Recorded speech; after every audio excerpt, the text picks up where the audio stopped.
బలం ఉన్నవాడు ఎవడు మాట్లాడు. రైట్. ఒకసారి షేక్ బాజీ గారి దగ్గరికి వెళ్దాం.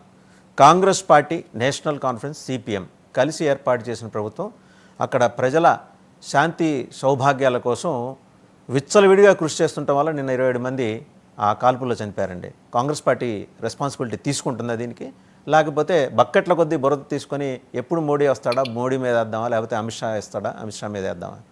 పొద్దున్న లేస్తే మీ నాయకుడు పక్క దేశాలకు వెళ్ళి పాకిస్తాన్ స్పాన్సర్డ్ టెర్రరిస్టులు ఏర్పాటు చేసే సభల్లో మాట్లాడతాడు, ప్రజాస్వామ్యం గురించి మాట్లాడతాడు, బ్రిటిష్ వాళ్ళ కాళ్ళు పట్టుకొని మమ్మల్ని మా ప్రజాస్వామ్యాన్ని మళ్ళీ పునరుద్ధరించండి అని వేడుకుంటాడు.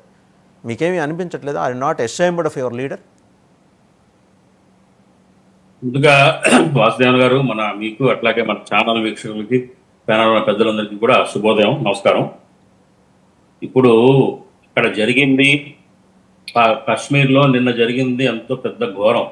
దీనికి మతాంతో ముడిపెట్టడం కానీ మానవత్వంతో ముడిపెట్టండి, మానవత్వం కోణంలో చూడాలి. అక్కడ జరిగిన చాలా ఆ దారుణానికి దేశవ్యాప్తంగా కూడా 140 కోట్ల మంది జనాభాలో ఉన్న 30 కోట్ల మంది ముస్లింలతో సహా అందరూ బాధపడుతున్నారు, అందరు ఖండిస్తున్నారు ముక్త కంఠంతో. ఎవరు కూడా అది సమర్థనీయం కాదు ఆ చర్య. ఆ దోషులు ఎవరైనా కానీ కఠినంగా శిక్షించాల్సిందే. ఇప్పుడు మీరు అడుగుతున్న క్వశ్చన్లో ఇవాళ కాంగ్రెస్ పార్టీ బాధ్యత లేదా అంటారు. పరిపాలిస్తున్న పార్టీ వేరు, ముఖ్యమంత్రి వేరు, సపోర్ట్ ఉండొచ్చుగాక. అక్కడ కేంద్ర ప్రభుత్వం యొక్క బాధ్యత కూడా ఉంది.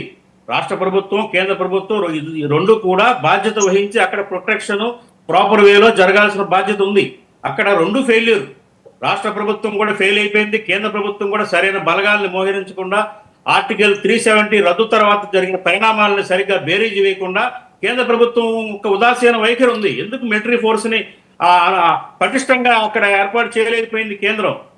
అట్లాగే దీనికి చాలా కారణాలు ఉన్నాయండి.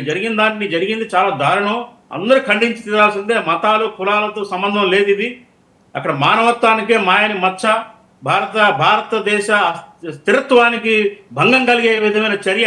అక్కడ ఇవాళ నేను మీకు గణాంకం చెప్తాను. 1989 నుంచి చూస్తే కనుక మొత్తం కాశ్మీర్ లోయలో దాదాపు 44,729 మంది చనిపోయారు.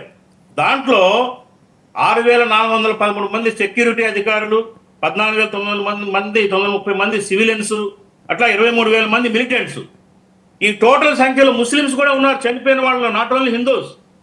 టెర్రరిస్టులు ఏరి కోరి చొక్కాలిప్పో లేకపోతే నువ్వు ముస్లిమా హిందువా అని చూసి తుపాకీ గురి పెట్టరండి. నిన్న చేసింది వాడు చేసింది అడిగి మరీ చూశాడు కదా, తడిమి మరీ చెప్పాడు వాడు, తడిమి మరీ చెప్పాడు. నిన్న చెప్పిన మాట కాదండి, నేను గతం సంగతి మాట్లాడుతున్నాను. ఇప్పుడు నిన్న సంగతి కూడా మాట్లాడండి, నిన్న సంగతి కూడా మాట్లాడండి అంటున్నా నేను. వాడి లక్ష్యం వాడి హిందువులా చంపాలా, ముస్లిం చంపాలా కాదు, భారతదేశాన్ని అస్థిరపరచాలి, బ్యాడ్ ఇమేజ్ క్రియేట్ చేయాలనే టార్గెట్ చేస్తాడు వాడు. ఆ తుపాకీ గురిపెట్టి కాల్స్తున్నప్పుడు మూకుముడిగా కాల్ చేస్తారు. అవి గతంలో 2019లో 40 మంది మరి సిఆర్ఎఫ్ దళాలను చంపేశారు బస్సులో తరలిస్తుండగా. దాంట్లో ముస్లింస్ కూడా చనిపోయిన వాళ్ళు ఉన్నారు. అక్కడ చూసి గురిపెట్టరండి. ఇది మీరు ముఖ్యంగా గమనించాలి. అక్కడ టెర్రరిస్టుల లక్ష్యం ఏంటంటే ఈ దేశాన్ని విచ్ఛిన్నం చేయాలి, ఈ దేశ సమగ్రతకు ముప్పు పట్టించాలి, భారతదేశానికి అపఖ్యాతి తీసుకురావాలి అనే లక్ష్యంతో పనిచేస్తున్నారు. ముందు ఆ టెర్రరిస్టుల్ని ఏరివేయటం, టెర్రరిస్ట్ కార్యకలాపాలని నిరోధించడం అనేది కేంద్రం బాధ్యత. కేంద్రం యొక్క బలహీనత వల్లే ఆర్టికల్ 370 రద్దు తర్వాత ఇప్పుడే శాంతి ప్రసాద్ గారు చెప్పారు. ఒక నిమిషం అండి, ఒక నిమిషం మీరే మాట్లాడండి. ప్రకటించాడు. ఏం ప్రకటించాడు? కాశ్మీర్ లో 70% టెర్రరిజం పోయింది, లేదు, చక్కగా అంతా సుభిక్షంగా ఉంది అని ప్రకటించాడు. కాదండి, 5 కారణాలు ఉన్నాయి. 5 కారణాలు ఉన్నాయి. పార్లమెంట్ లో సుభిక్షంగా ఉన్న ప్రకటించేసి ఊరుకుంటే సరిపోయిందా? సరైన చర్యలు తీసుకునే పని లేదా? సరైన జాగ్రత్తలు కేంద్రం బాధ్యత కాదా? బాజీ గారు ఒక నిమిషం అండి, తిరుపతిరావు గారు ఒక నిమిషం. బాజీ గారు ఒక ప్రశ్న. ఇప్పుడే శాంతి ప్రసాద్ గారు చెప్పారు, రాష్ట్రంలో ప్రజాస్వామ్య ప్రభుత్వం ఏర్పడిన తర్వాత మిలిటరీ బలగాలు they confine themselves to certain pockets wherein ఈ లోకల్ పోలీస్ ఇన్ఫ్లుయెన్స్ అక్కడ ఉండదు.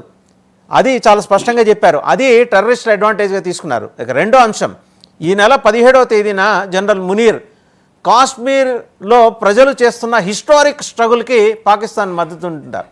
ముందర వాళ్ళు కడుక్కోమని చెప్పండి. మన దేశం సంగతి మనం చూసుకుంటాం. దానికి continuation, I'm trying to connect the dots, దానికి కంటిన్యూషన్గా నిన్న దాడి జరిగింది. అండ్ వాళ్ళు చాలా స్ట్రాటజిక్గా ఒమర్ అబ్దుల్లా అని ఒక ఇన్ఎఫిషియెంట్ చీఫ్ మినిస్టర్ అక్కడ ఈ టూరిస్టులు వస్తున్నారనే ప్రాంతాల్లో ఏర్పాటు చేయాల్సిన లోకల్ పోలీస్ సెక్యూరిటీని ఏర్పాటు చేయలేకపోవటం, గాలికి వదిలేశాడు ప్రభుత్వాన్ని. వాళ్ళ లక్ష్యం ఒకటే, అబ్దుల్లాల కుటుంబం లక్ష్యం ఒకటే, జాగ్రత్తగా వాళ్ళు బతుకున్న సమయంలో ఈ రాష్ట్రాన్ని తీసుకెళ్ళి పాకిస్తాన్లో కలపటం. అంత స్పష్టంగా ఎస్టాబ్లిష్ అయిన తర్వాత శాంతిప్రసాద్ గారు చాలా లెగాలిటీతో కూడుకున్న పాయింట్ ఆయన అన్నారు, ప్రజాస్వామ్య ప్రభుత్వం. సరే, మనం భావించాలి అక్కడ ఏర్పడింది కాబట్టి దాని ప్రజాస్వామ్య ప్రభుత్వం అనాలి. తెలియదు కదా, ముస్లిమేతలు అక్కడికి రాకూడదని తెలియక పాపం వెళ్ళి ప్రాణాలు పోగొట్టుకుంటున్నారు. దాని గురించి మాట్లాడండి సార్ మీరు. ఇప్పుడు వాసుదేవన్ గారు, ఇవాళ నిన్న జరిగిన సంఘటన మీద దేశ ప్రేమికులు కానివ్వండి, మేధావులు కానివ్వండి, విశ్లేషిస్తున్న అంశాలు చాలా ఉన్నాయి. వాటిలో ముఖ్యమైన ఐదు పాయింట్స్ చెప్తాను నేను. ఇప్పుడు ఇండియాలో అమెరికన్ వైస్ ప్రెసిడెంట్ పర్యటిస్తూ ఉన్నాడు.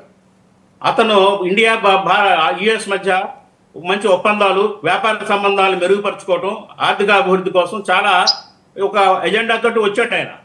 ఇదే నేపథ్యాన్ని నేను ఇంకొక ఉదాహరణ కూడా చెప్తా. 2000 సంవత్సరంలో మార్చి 20న బిల్ క్లింటన్ ఇదే మన కంట్రీలో పర్యటిస్తున్నప్పుడు, అప్పుడు కూడా చిట్టి సింగ్పురం అనే గ్రామంలో కశ్మీర్లో 35 మంది సిక్కులను ఊచకొత్త కోశారు. అప్పుడు కూడా టెర్రరిస్ట్ అటాక్ జరిగింది. దీన్ని తేలిగ్గా మనం ఒక మతానికో ఇంకో దానికో ఉగ్రవాద చర్యల్ని మనం అనుసంధానించుకోక్కర్లా. ఇక్కడ మన దేశానికి జరుగుతున్న నష్టం ఏంటనే దాని గురించి మాట్లాడుకుందాం. ఇక్కడ ఏంటంటే సేమ్ సిచ్యువేషన్ 2000లో ఏదైతే మరి అతను బిల్ క్లింటన్ పర్యటనకు ముందు రోజున జరిగిన కశ్మీర్లో జరిగిన సంఘటన, ఈవేళ అమెరికన్ వైస్ ప్రెసిడెంట్ మన జైపూర్లో ఉన్నప్పుడు జరిగిన సంఘటనల్ని మనం చూస్తే కనుక ఈ దేశాన్ని అస్థిరపరచాలనే ఒక కుట్రకోణం దీని వెనకాల దాగి ఉందనేది మనం అర్థం చేసుకోవాలి.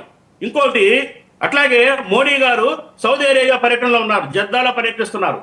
యాక్చువల్గా ఏంటంటే ఇవాళ ఉన్న మరి ఈస్టర్న్ ఏషియన్ యొక్క ఆర్థిక పరిస్థితుల దృష్ట్యా మోడీ గారి జద్దా పర్యటన ఎంతో ప్రభావితమైంది. ఇది కూడా ఒక కోణం. అట్లాగే ఏంటంటే ఆర్టికల్ 370 రద్దు తర్వాత మరి 2019 ఆగస్టులో రద్దయింది. దాని తర్వాత మరి ఈ పరిణామాల్లో వాళ్ళ యొక్క ఉనికిని చాటుకోవడం కోసం టెర్రరిస్ట్ చర్యగా దీన్ని విశ్లేషించుకోవాల్సిన అవసరం ఉంది. అట్లాగే మరి 2005లో పార్లమెంట్లో మనం ఇందాక మాట్లాడాను నేను, అమిత్ షా గారు చెప్పారు, జమ్మూ కాశ్మీర్లో సుస్థిరత ఏర్పడింది, ఏం ప్రాబ్లం లేదు, ఎవరైనా ఏ రకంగా స్వేచ్ఛ వాయువులు పీల్చుకుంటున్నారు, 70% తగ్గింది అన్నారు. కాబట్టి ఏంటంటే మళ్ళీ వాళ్ళ ఉనికిని చాటుకోవడం కోసం